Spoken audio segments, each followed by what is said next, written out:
দুনয়ন ভরে যত দেখি তারে, আরও দেখি মনে হয় আর কোনো রূপ চির অপরূপ বাংলার মতো নয় রে। শিল্পীর গানের মতো এই যে গ্রাম দেখছেন, সকালে এক রূপ, বিকেলে ঠিক আরেক রূপ।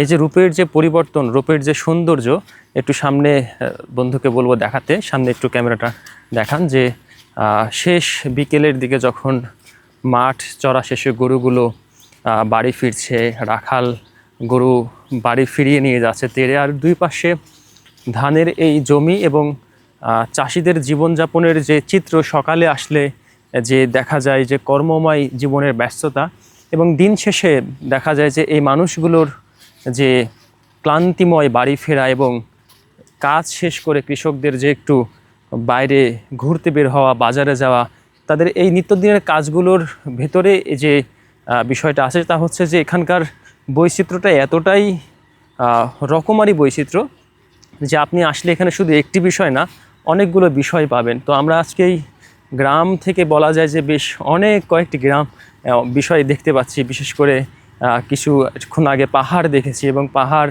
এবং এই পাশে হচ্ছে যে ধানের জমি।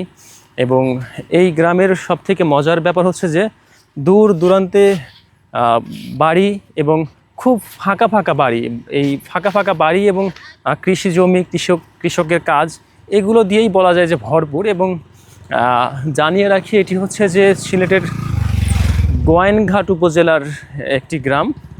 মূলত এই গোয়াইনঘাট উপজেলার এই গ্রামের রাস্তা পাকা না থাকলেও এখানে একটু আগেও কিন্তু বৃষ্টি হয়েছে, তারপরও বৃষ্টির কোনো চিহ্ন নেই। একটু পর বৃষ্টি হচ্ছে, একটু পর রোদ। এই যে দৃশ্য, এটার ভিতর দিয়ে মূলত এই গ্রামের যে সৌন্দর্য অনেক বেশি পরিমাণ ফুটিয়ে তুলেছে। ধন্যবাদ সবাইকে।